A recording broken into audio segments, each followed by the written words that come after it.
Okay, brace yourselves, because here's number 5 of J.K. Rowling's Boy Wizard's Adventures. Let's talk about Harry Potter and the Order of the Phoenix. Big D's Entertainment Rankings and Reviews. So, greetings, my fellow YouTubers, and welcome to Big D's Entertainment Rankings and Reviews. My name's Dual, better known to you as the Big D, and this time around I bring to you a review of the 2007 fantasy flick Harry Potter and the Order of the Phoenix, released by Warner Brothers, directed by David Yates, his first attempt in directing in the franchise. He'd go on to direct the rest of the series as well as the Fantastic Beasts films. Based on J.K. Rowling's 2003 book of the same name, this of course is the 5th installment.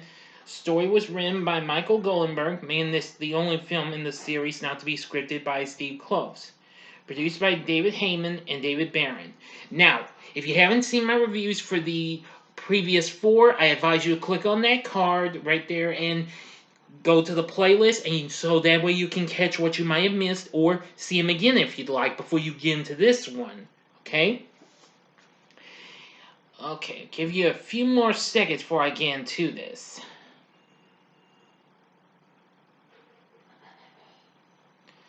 Yeah, sorry for a moment of silence. Alright, now I do it. Alright, Daniel Radcliffe returns as the title character along with Rupert Grint and Emma Watson as Ron and Hermione. And this time it follows Harry's 5th year at Hogwarts. Or is it? As the Ministry of Magic is in denial of you-know-who's return. But I'll explain why I said, or is it the 5th year? Well, I'll get to that real soon, in just a bit. Well, Harry's sitting around this playground when his dreadful cousin Dudley and some of his buddies are picking on him. But soon they are on the run and are attacked by Dementors. Harry repels them using a Patronus spell, and Dudley's in just absolute fright or something like that. The Ministry of Magic detects the underage Harry using magic and expels him from Hogwarts, though he is later exonerated. The Order of the Phoenix, a secret organization founded by Hogwarts headmaster himself, Albus Dumbledore, informs Harry Potter that the Ministry of Magic is oblivious to Lord Voldemort's return.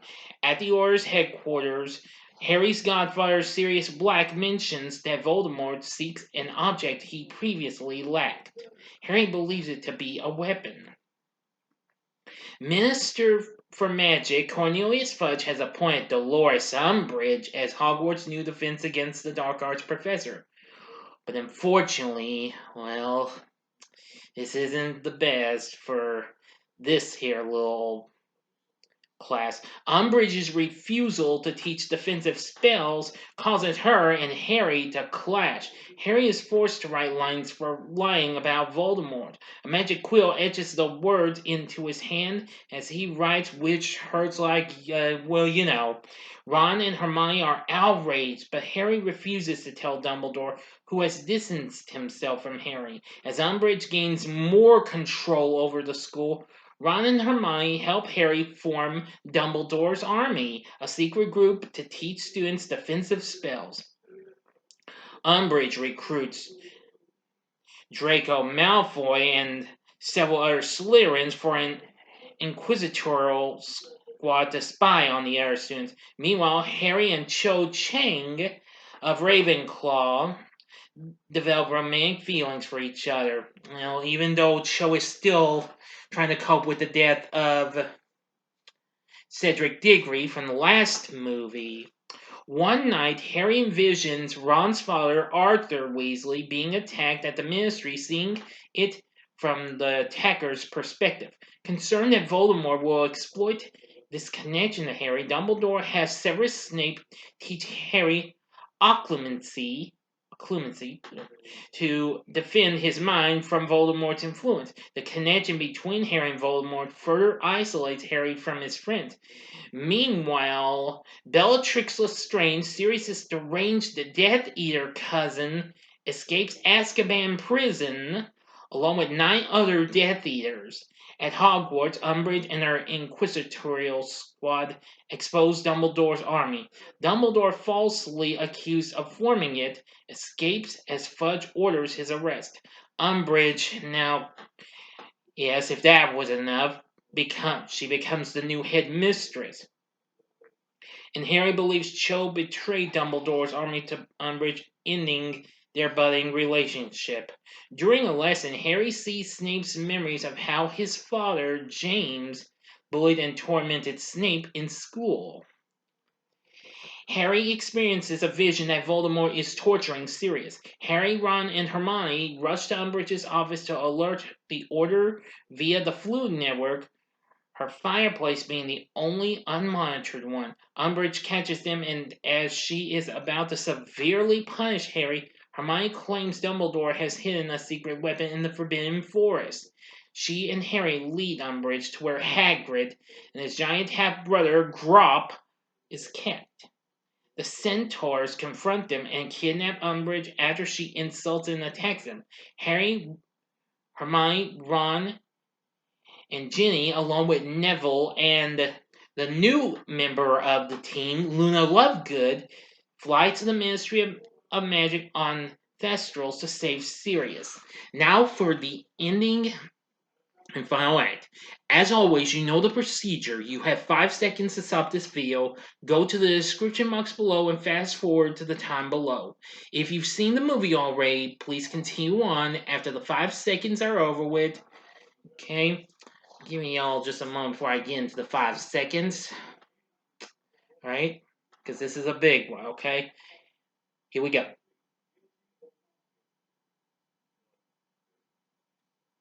Okay, you've been warned. The Six enter the Department of Mysteries and recover a bottled prophecy labeled with Harry's name. It is the object Voldemort wants. Death Eaters, including Draco's father Lucius Malfoy and Bellatrix, ambush him. Lucius reveals that Harry's vision of Sirius being tortured was a ruse to lure him there. Harry refuses to give Lucius the prophecy, and a fight between Dumbledore's army and the Death Eaters ensues. The Death Eaters overpower the students and force Harry to surrender the prophecy. When Harry hands it to Lucius, Sirius and Remus Lupin from the third movie arrive with Order members Nymphadora Tonks, Kingsley Shacklebolt, and Mad-Eye Moody, also from the previous film. Yes, I should, who of course we saw in the last film, as they attack the Death Eaters. Lucius drops the prophecy, destroying it. Just as Sirius overpowers Lucius, Bellatrix kills her cousin with the Avada Kedavra spell. Voldemort appears, but moments before he can kill Harry, Dumbledore arrives. A violent duel erupts, destroying much of the atrium. While Bellatrix escapes, the two wizards are evenly matched. So Voldemort possesses Harry's body, wanting Dumbledore to sacrifice him. The love Harry feels for his friends and family quickly drives out Voldemort. Ministry officials arrive before Voldemort disapparates.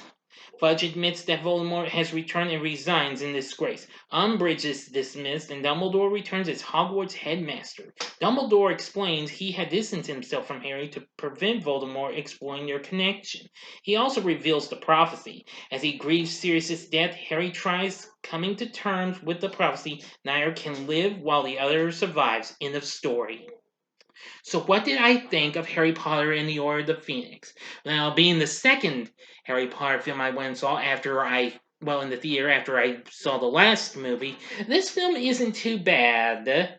Well, it's not really my favorite of all of them, but I still have respect for it. It's why I haven't watched a whole lot of. But again, I still have some respect for the film. Well, anyway,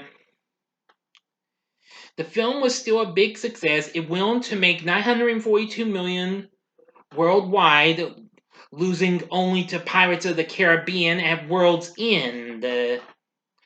And since this was a very big book, this film missed out on a lot of things, just like the last one did. And well, just so many and what have you.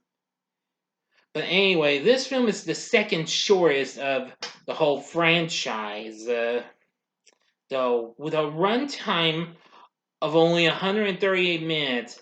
I feel they could have just put a little spin polish and what have you to put something in there, but you could probably find them in deleted scenes if you got special DVDs or Blu-rays of it. Oh well. So, in other words, the story isn't too bad. The cast, though, still great. Daniel Radcliffe, once again, nails as Harry. Rupert Grint as Ron. Yeah, I know sometimes during the rest of the movie, even after the first one, Ron kind of goes a little, Emma Watson, however, is still good as Hermione, but back to Rupert Grint, I still think he's pretty good, though, as Ron. Playing now for the rest in alphabetical order, playing Bellatrix Lestrange is Helena Bonham Carter, who I know her best from movies such as Fight Club, and of course she recently did Charlie and the Chocolate Factory before this, which of course was also a recent Warner Brothers release, which that happened to come out the same year that the last Harry Potter came out. And she appeared in other movies such as the Alice in Wonderland remake from Tim Burton. Anyway, enough said. Robbie Coltrane's back as Rubius Hagrid. Don't get to see too much of him until later on. Ralph Fiennes is back as Voldemort, and he's still pretty good. Sir Michael Gambon as Dumbledore. Brendan Gleeson as Mad-Eye Moody. We get the Dursleys back. Richard Griffiths as Vernon, and Fiona Shaw as Petunia. Yeah. And Harry Melling as Dudley. Let's see. We have Jason Isaacs back as Lucius Malfoy, and Tom Felton as Draco. Gary Oldman returns as Sirius Black. Alan Rickman as Snape. Dame Maggie Smith as Minerva McGonagall. And David Thewlis as Remus Lupin. We do have a little bit of Emma Thompson as Professor Trelawney, who, of course, we saw her back in the third film. Julie Walters and Mark Williams are back as Molly and Arthur Weasley.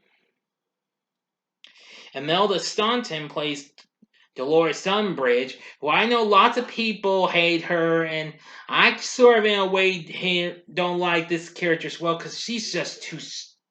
Well, I better not say it. I consider it be more of a pain in the tush or something like that. But hey, you don't have to take my word for it, okay? But still, Imelda Staunton did do a good job in playing her, though, nonetheless. I still like the performance, though. Let's see, Warwick Davis returns as Flitwick, and David Bradley as Argus Filch, the caretaker at Hogwarts. Of course, we have Jamie Whalen and Joshua Herman as Draco's allies, Vincent Crabbe and Gregory Goyle. Of course, we have Chris Ranke as Percy, well, not for too long, Ron's brother, and James and Oliver Phelps as Fred and George, and Bonnie Wright as Ginny. And we have Devon Murray, Alfred Enoch, and Matthew Lewis as Seamus Finnegan, Dean Thomas, and Neville Longbottom. Robert Hardy's back as Cornelius Fudge, and we have a little more Katie Leung playing Cho Chang. Now, even though they have fallen out, we would see her again later on. We have Evanna Lynch playing Luna Lovegood, who is an absolutely really good addition to the team. Timothy Bateson voices House Elf Creature. Now, Dobby is mentioned in some of the books, but unfortunately never appears in any of them, which that was kind of a big negative I've got with this in the last movie. Tony Maudsley portrays Grop, and the effects, well, it's alright and what have you. Let's see, we have Catherine Hunter as Mrs. Figg, the Dursleys' neighbor, plus George Harris as Kingsley Shacklebolt, and Natalia Tina as Nymphadora Tonks. They're pretty good too. Anyway, this film mostly got more of a good, well, a good reception to a mixed reception and what have you, and what have you. But overall, it's still pretty good. We have Nicholas Hooper doing the score for this, and it's good in ways. But anyway, Order of the Phoenix, it's not really one of my absolute favorites, but it still has its moments and what have you. So in the end, would I recommend Harry Potter and the Order of the Phoenix? I would say hell yeah. Again, may not be my favorite, my absolute favorite though, but if you are a hardcore completionist, then a one-time watch would be worth it. Only if you're a Harry Potter fan, or should I say a Potterhead, then that's what you need to do. Which I'm actually a member of this here Facebook page, I believe, created by my good friend Robbie, aka Ogreboy1992, which I think was called Potterheads Forever. I'm pretty sure of it. I'll have to look at it again. I'll mention again my review for the next one. So, what are your thoughts on Harry Potter and the Order of the Phoenix? You can tell me in the comments section below. If you like this video, click the like button, subscribe to my channel, and be a part of the Big D Nation. And stay tuned because I will have a spoiler-free review of maybe one of the new movies coming out tomorrow. But which one will it be? Will it be Encanto or will it be House of Gucci? Now, P.S. I am not, and if you ask, no, I'm not reviewing Resident Evil Welcome to Raccoon City. I'm going to wait until it comes to physical media because even though I have yet to review the Resident Evil franchise, that's on hold for now, okay? So I do apologize if I don't go see it, just for certain reasons. So forgive me. So anyway, just tell me what you think of the movie. You know the rest. So anyway, thanks for watching, and if you like this, you may want to consider check out these other videos I have done. In the upper left-hand corner is my review of the great 1986 flick An American Tail. The upper right-hand corner is my review of its sequel, An American Tail 5 Goes West. I'm going to give you all my recent reviews. Both those reviews have done so well. Or go to the bottom left-hand corner and see my recent re-review of the animated Beauty and the Beast from 1991, which has done much better than the back-to-back review I did of it and its live-action version. Yeah, which of course this video is a solo review. And the bottom right hand corner is the button you can click to subscribe. If you like rankings and reviews on movies, TV, music, video games, etc., then I'm your guy. Thanks for watching. Until next time, I'm the Big D saying, see ya.